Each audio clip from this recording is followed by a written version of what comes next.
Hello students. सो हमने previous lecture में क्या देखा था?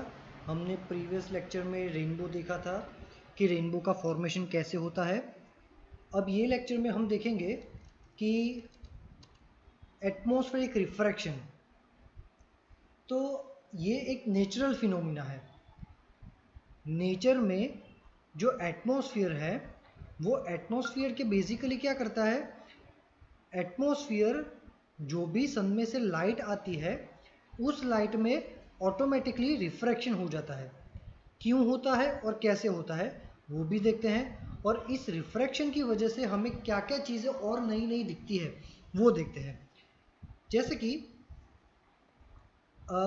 Let's talk about the night. मान लो कि अभी रात है, क्योंकि ये जो स्टार्स है, स्टार्स ऑब्वियसली रात को ही होते हैं।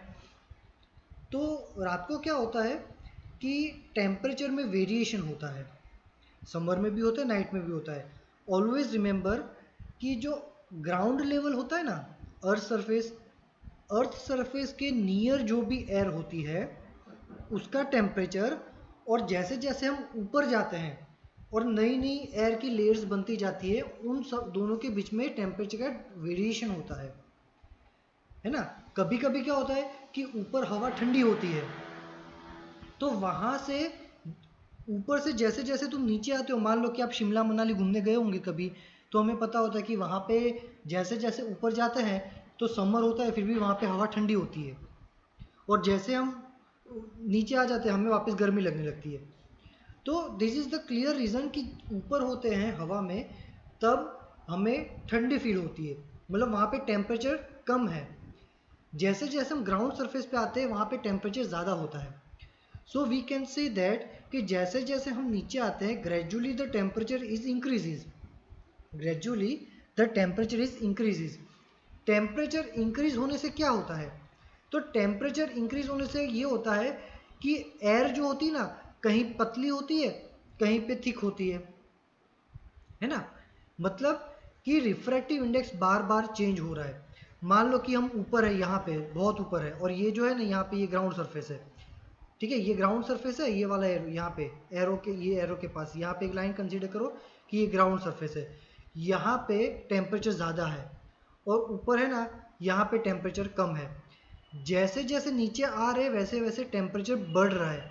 टेम्परेचर बढ़ रहा है मतलब कहीं अब धीरे धीरे एयर जो है ना, ऊपर एयर पतली होती है, नीचे एयर जो है वो थिक होती है। तो एयर की थिक एयर जो है, जैसे जैसे हम नीचे आते हैं एयर थिक होती जा रही है।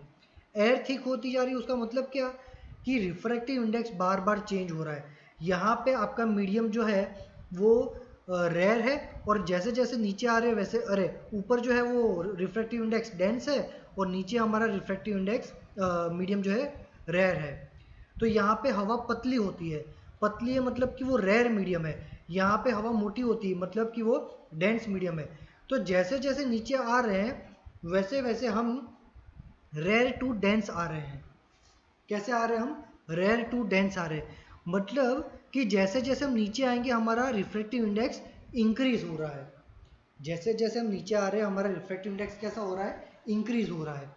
तो मतलब कि जैसे जैसे नीचे आ रहे हैं रिफ्रैक्टिव इंडेक्स इंक्रीज हो रहा है, तो उससे क्या हो रहा है कि यहाँ पे रिफ्रैक्टिव इंडेक्स कम है, थोड़ा नीचे आओ यहाँ पे रिफ्रैक्टिव इंडेक्स थोड़ा ज़्यादा है, और नीचे आओ यहाँ पे थोड़ा और ज़्यादा है, और नीचे आओ यहाँ पे और भी ज़्यादा है। तो जैसे जैसे नीचे आ रहे हो कंटिन्यूसली रिफ्रैक्टिव इंडेक्स इंक्रीज हो रहा है। अब रिफ्रैक्टिव इंडेक्स कंटिन्यूसली इंक्रीज हो रहा है मतलब ये वाला मीडियम अलग है, ये अलग है, ये अलग है, यहाँ पे अलग है, यहाँ पे अलग है। तो स्टेप बाय स्टेप अलग अलग मीडियम्स है। तो उससे क्या होता है, मान लो कि अब ये जो स्टार है वहाँ से लाइट आ रही है, बट हर लेयर पे रिफ्रैक्टिव इंडेक्स अलग अलग है। तो रिफ्रैक्टिव इंडेक्स अलग अलग है तो क्या होगा? लाइट का रिफ्रैक्शन होगा। तो लाइट के रिफ्रैक्शन की वजह से क्या होगा कि जो लाइट लाइट का नेचर जो है वो ये होता है कि वो स्ट्रेट पाथ पे फॉलो करेगा, पर अब ऐसा नहीं हो रहा है, ये बैंड हो रहा है। क्यों? मल्टीपल रिफ्लेक्शंस हो रहे हैं, यहाँ पे अलग लेयर है, यहाँ पे अलग लेयर है, यहाँ पे अलग लेयर है।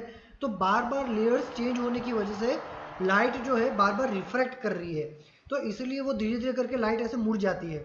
ठीक है, तो जब हमारी आइज में ये स्टार में से लाइट निकलती है तो एक्चुअली वो बैंड होके हमारी आइज में आती है। लेकिन हमारी आईज में से जो भी रेज निकलेगी वो स्ट्रेट निकलेगी। ठीक है, क्यों? क्योंकि हमारे आई के नियर बाय का जो एरिया है वहां पे कोई लेयर नहीं है, तो ये पूरा एक ही मीडियम है। तो हमारी आईज में से जो भी रेज आएंगी वो देखो ऐसे स्ट्रेट आएंगी, यहां से सीधी वो स्ट्रेट आएगी यूं। तो हमारी आईज में से जो रेज निकलती है वो ऐसे स्ट्रेट निकलती है। तो हमें स्टार कहाँ दिखेगा? यहाँ पे। एक्चुअल में होता कहाँ है? यहाँ पे। तो लाइट ऐसे बैंड होके आती है, लेकिन हमारे आईज के लिए वो लाइट स्ट्रेट पाथ फॉलो करेगी, तो हमें ऐसा लगेगा कि स्टार यहाँ पे। इसलिए ऐसा लिखा है कि ये अपरेंट पोजीशन है। क्या लिखा है? ये अपरेंट पोजीशन है, जबकि रियल पोजीशन क्या है? ये वाली है ना। चलो, तो याद रखो कि ऊपर जो हवा होती है वो पतली होती है, मतलब कि यहाँ पे रेयर मीडियम है। नीचे आओ तो हवा मोटी होती है, ये डेंस है। मतलब रिफ्रैक्टिव इंडेक्स कंटिन्यूसली इंक्रीज हो रहा है, इसलिए यहाँ पे लिखा है इंक्रीजिंग रिफ्रैक्टिव इंडेक्स। चलो अब देखते हैं theory portion. Atmospheric refraction is due to the gradual change in the refractive index of the atmosphere. ठीक है, एटमॉस्फेयर में रिफ्रैक्टिव इंडेक्स चेंज हो रहा है इसलिए। The refractive index of the atmosphere gradually increases towards the surface of the earth because of the hot air above is less dense than the cool air below. ठीक है, ये night time है, तो night time पे थोड़ा temperature में उल्टा variation होता है, डे टाइम में जो मैंने बोला वैसे होता है। So light gradually bands towards the normal, तो धीरे धीरे लाइट जो है वो बैंड के टूवर्ड्स द नॉर्मल बैंड होती है। So the real position of the star is different from its apparent position. ठीक है, तो मैंने थियोरी आपको पूरा अच्छे से एक्सप्लेन कर लिया है। आपको पढ़ना किस में से है? पढ़ना तो सिर्फ टेक्स्ट बुक में से ही है। आपकी टेक्स्ट बुक में पॉइंट नंबर 11.5 दिया हुआ है। ठीक है, 11.5 में एटमॉस्फेरिक रिफ्रैक्शन ऐसा दिया हुआ है। ठीक है, उसमें नीचे डायग्राम भी दिया है, सेम ऐसा वाला डायग्राम है जो ये रहा। ठीक है, अब यहाँ पे देखो, यहाँ पे 3 स्ट्राइप्स दिख रहे हैं, दिखा? ये ब्लैक वाला है, ये थोड़ा सा उसमें वाइट कलर ऐड किया और ये बहुत सारा वाइट कलर है। मतलब कि क्या है? तो ये ब्लैक है वो अलग लेयर है, फिर ये आया ये अलग लेयर है, और ये पूरा अलग लेयर है। तो देखो जैसे जैसे लेयर चेंज होते हैं ना, ये स्टार देखो ये पूरा ब्लैक एक ही मीडियम है, तो स्टार स्ट्रेट लाइन में ऐसे ट्रैवल कर रहा है। जैसे यहाँ पे मीडियम चेंज हो गया वो बैंड मार गया, फिर जैसे यहाँ पे चेंज हो गया वो फिर से बैंड मार गया। तो लाइट एक्चुअली जैसे बैंड मारते मारते अपने पास आ रहा है, लेकिन हमारी आंख के लिए वो स्ट्रेट पाथ फॉलो करेगा, तो हमें यहाँ पे दिखेगा। डायग्राम में ये लिखना कंपलसरी है, रिफ्रैक्टिव इंडेक्स इंक्रीजेस, और एरो जो है वो नीचे देना है आपको। ठीक है, चलो अब एक और चीज है ट्विंकलिंग ऑफ स्टार। तो ट्विंकलिंग ऑफ स्टार, तो स्टार जो होता है वो हमें ट्विंकल की करता हुआ दिखता है। मतलब वो कैसे दिवाली में वो सीरीज लगाते हुए कैसे ट्विंकलिंग करती है वैसा स्टार्स दिखता है कभी कभी। सारे स्टार्स नहीं दिखते, कुछ कुछ स्टार्स अच्छे से दिखते हैं। क्यों? तो सेम रीजन कि स्टार में से जो लाइट आती है वो मल्टीपल रिफ्रैक्शंस करती है। तो मल्टीपल रिफ्रैक्शन करने की वजह से क्या होता है कि यहाँ पे देखो कि कभी लाइट ऐसे बेंड होगी, कभी ऐसे बेंड होगी, कभी ऐसे बेंड होगी, कभी ऐसे बेंड होगी। क्यों? क्योंकि हर बार लेयर्स अलग अलग हो जाते हैं इसीलिए। अब देखो, अब इतने लेयर्स कहाँ से आते हैं? एक तो मैंने आपको बताया कि टेम्परेचर वेरिएशन की वजह से, और दूसरा ये होता है कि अर्थ का एटमॉस्फेयर है। तो अर्थ में जो एटमॉस्फेयर होता है वो एटमॉस्फेयर में भी अलग अलग लेयर्स होते हैं, है ना। तो अर्थ का जो एटमॉस्फेयर होता है वो एटमॉस्फेयर के लेयर अलग अलग होते हैं। तो अलग अलग लेयर की वजह से क्या होता है, जैसे लेयर अलग होगा तो लाइट थोड़ा बैंड मारेगा। तो देखो यहाँ पे लिखा है कि स्टार में से लाइट तो स्ट्रेट आती है, लेकिन जैसे जैसे अलग अलग लेयर्स आते हैं एटमॉस्फेयर के, तो कुछ लाइट ऐसे बैंड होती है, फिर ऐसे बैंड होती है, फिर ऐसे जिगजैग होते होते लाइट हमारे यहाँ पहुँचती है। तो उससे क्या होता है कि लाइट जो है वो स्ट्रेट पाथ में नहीं आती, जिगजैग करती है। जिगजैग करने से क्या होता है, कभी कभी लाइट हमारी आंख पे आती है, कभी कभी नहीं आती, कभी कभी आती है, कभी कभी नहीं आती। इसलिए स्टार हमें ट्विंकलिंग करता हुआ दिखता है। चलो देखते हैं। The twinkling of star is due to atmospheric refraction of starlight and due to the changing in the position of the stars and the movement of the layers of the atmosphere. कितने सारे reason दे दिए. एक तो देखो star भी movement करता है, दूसरा हमारे यहाँ एटमॉस्फेयर है उसके भी लेयर्स होते हैं, और वो एटमॉस्फेयर के लेयर्स होते हैं वो भी मूवमेंट करते हैं. तो उससे क्या होता है, so the light from the star is sometimes brighter and sometimes fainter and it appears to twinkle. Planets are closer to the earth, ये तो हो गई स्टार्स की बात. अब प्लैनेट्स की बात करें. Planets are closer to the earth than stars. The light from the star are considered as a point source of light and the light from the planets are considered as extended source of light. What do you mean by extended source of light? मतलब जब भी कोई light का बड़ा source होता है ना तो उसको एक्सटेंडेड सोर्स बोलते हैं, और जब भी कोई लाइट एकदम छोटी होती है ना तो उसको पॉइंट सोर्स बोलते हैं. स्टार बहुत दूर होते हैं इसलिए पॉइंट जैसे दिखते हैं, so we can say that are the point source and planets are very closer to the earth, तो planets बड़े बड़े दिखते हैं, so उसे extended source बोलते हैं. so the light from the planets nullify the twinkling effect. मतलब planets जो होते हैं, पहला रीजन कि वो पास में होते हैं, दूसरा कि वो extended source होते हैं. एक्सटेंडेड सोर्स की एक और प्लस पॉइंट ये होती है कि एक्सटेंडेड सोर्स में बहुत सारे सोर्स होते हैं लाइट के, है ना. तो बहुत सारे लाइट के सोर्स होते हैं, हर सोर्स में से लाइट निकलती है. तो मान लो कि उसमें से 100 जितनी लाइट्स निकलती है ये एक्सटेंडेड सोर्स में से, प्लैनेट में से कितनी, हम मान लेते कि 100 निकलती है. उसमें से 50 अगर मान लो कि ये जिगजैग की वजह से हमारी आइज तक नहीं पहुंचती, तो बाकी की 50 तो पहुंच ही जाती है. तो इतनी सारी लाइट सोर्स में से कुछ तो हमारी आंख में पहुंच ही जाती है, तो उसमें ऐसी ट्विंकलिंग इफेक्ट नहीं दिखती. पर स्टार बहुत दूर होते हैं, बहुत दूर होने की वजह से छोटे दिखते हैं, पॉइंट जैसे दिखते हैं. पॉइंट जैसे दिखने की वजह से उसमें से कुछ कुछ लाइट्स ही निकलती है ना. तो वो थोड़ी बहुत ही लाइट निकलती है, तो वो जब जब ऐसे जिगजैग करती है तो वो आँख तक नहीं पहुँच पाती है ना. तो ये हो गया आपका ट्विंकलिंग ऑफ स्टार्स. तो ये रहा उसका अच्छे से दिया हुआ डायग्राम. ये देखो कलर्स जो चेंज होते हैं वो क्या है, वो मीडियम चेंज होते हैं. जैसे जैसे कलर देखो यहाँ पे कलर चेंज हुआ तो यहाँ पे उन्होंने यहाँ पे जिगजैग करना शुरू कर दिया, मतलब ये मीडियम चेंज हो गया तो लाइट बैंड हो रही है. यहाँ पे भी बैंड हो रही है, क्यों, क्योंकि ये एटमॉस्फेयर है और एटमॉस्फेयर का भी मूवमेंट होता है, इसलिए ये सब होता है. ठीक है, तो ये एक और इफेक्ट हो गया. अब दूसरा एक और इफेक्ट देखते हैं कि advance sunrise and delay sunset. ठीक है, अब देखो कि हमें जब सनराइज होता है, मतलब सूरज जो है वो हॉरिजॉन को क्रॉस भी नहीं करता, हमें दिख जाता है.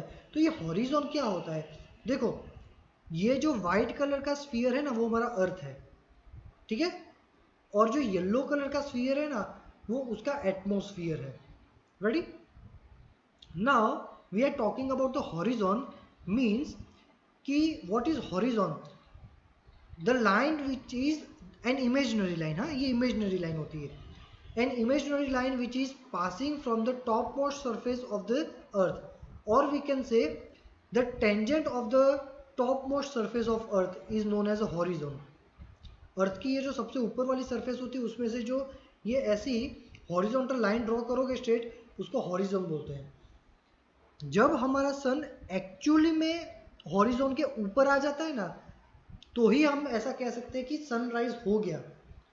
और उसके बाद सन ऐसा पूरा घूमते घूमते घूमते जब ये हॉरिजॉन के नीचे जाएगा एक्चुअली में, तभी हम ऐसा बोल सकते हैं कि ये सनसेट हो गया. अब एक्चुअली में होता क्या है, मान लो कि सन अभी यहीं पे पहुंचा है, means now the sun is below the horizon. हमारा जो सन है वो हॉरिजॉन के नीचे है. तो अब क्या होगा, देखो अब यहाँ से लाइट तो आई, पर लाइट जो आई है यहाँ से देखो स्ट्रेट पाथ में आई, लेकिन अब यहाँ पे क्या आ गया, एटमॉस्फेयर आ गया. तो एटमॉस्फेयर में अलग अलग लेयर होते हैं, तो उसकी वजह से लाइट ने बैंड मार लिया, तो बैंड मार के वो यहाँ पे पहुँच गया. हम यहाँ पे है, ठीक है, तो ऑब्वियसली हम यहाँ पे, तो हमारी आइज भी यहीं पे होगी. हमारी आइज में से जो लाइट निकलती है वो कैसे निकलती है, ऑलवेज स्ट्रेट. कैसी निकली, स्ट्रेट. तो हमें स्ट्रेट लाइन की वजह से जो सन है वो कहाँ दिखेगा, यहाँ पे दिखेगा, पर एक्चुअल में सन कहाँ है, यहाँ पे। तो सनराइज होता भी नहीं है। सनराइज एक्चुअली कब होगा, जब सन हॉरिजॉन के ऊपर आएगा तब। सनराइज हुआ भी नहीं है और सन हमें ऊपर दिखता है। समझ में आया? सेम चीज होती है जब सन का सनसेट होता है। सन घूमते घूमते यहाँ पे आ गया, अब वो सन यहाँ पे है। देखो एक्चुअली में सनसेट नहीं हुआ, फिर भी क्या होता है, तो देखो ये मान लो कि सॉरी, अब यहाँ मान लो कि सन यहाँ पे पहुँच गया, ठीक है, ये रियल पोजीशन है। तो अभी इसमें से जो लाइट निकलेगी वो यहाँ पे निकलेगी, लेकिन एटमॉस्फेयर की वजह से बैंड करता करता यहाँ पे आ गया। हम यहाँ पे, ऑब्वियसली हमारी आइज़ भी यहाँ पे होगी, हमारी आइज़ में से जो भी लाइट निकलेगी वो स्ट्रेट निकलेगी, तो हमें यहाँ पे दिखेगा सन। समझ में आया? तो हमें एडवांस सनराइज दिखता है, सन नीचे है फिर भी एडवांस में ऊपर दिख जाता है, और डिले सनसेट, सनसेट हो गया है फिर भी डिले हमें यहाँ तक दिखेगा। और ये जो टाइमिंग है वो 2 मिनट का रहता है, मतलब सन नीचे होगा तो भी हमें 2 मिनट जल्दी दिख जाता है, और जाने के 2 मिनट बाद तक भी दिखता है। क्यों? क्योंकि उसका ये रीज़न है, लिखा है the sun is visible to us about 2 minutes before sunrise and 2 minutes after the sunset due to atmospheric refraction. The apparent flattening of the sun's disk at sunrise and sunset is also due to atmospheric diffraction. तो ये सब atmospheric refraction की वजह से होता है। ठीक है, तो ये पूरा टॉपिक हमने देख लिया कि एटमॉस्फेरिक रिफ्रैक्शन की वजह से क्या क्या होता है। तो स्टार की पोजीशन अलग दिखती है, स्टार्स ट्विंकलिंग करते हुए दिखते हैं, और एडवांस सनराइज और एडवांस सनसेट दिखते हैं। ये पूरा आपकी टेक्स्ट बुक में 11.5 नंबर का टॉपिक है, तो वो पूरा टॉपिक आपको लिखना है। क्या लिखना है? तो स्टार्स की पोजीशन के बारे में लिखना है, ट्विंकलिंग ऑफ स्टार्स लिखना है, और एडवांस सनराइज और एडवांस सनसेट लिखना है। पर टेक्स्ट बुक में से, इसमें से लिखना नहीं है। डायग्राम भी आपको टेक्स्ट बुक में जो सेम वैसे ही डायग्राम आपको ड्रॉ करनी है। ठीक है, चलो तो आज के लेक्चर में इतना ही रखते हैं। तीनों की तीन चीज़ें मुझे होमवर्क में आपको लिख के भेजनी है विथ नेसेसरी डायग्राम, और टेक्स्ट बुक में से ही पढ़ना है, टेक्स्ट बुक में से ही लिखना है। ये सिर्फ एक्सप्लेनेशन के लिए आपको इंपॉर्टेंट बातें एक छोटी सी स्क्रीन पे दे दी है बस। ठीक है, ओके, कुछ डाउट हो तो you can ask me on the WhatsApp group. Thank you.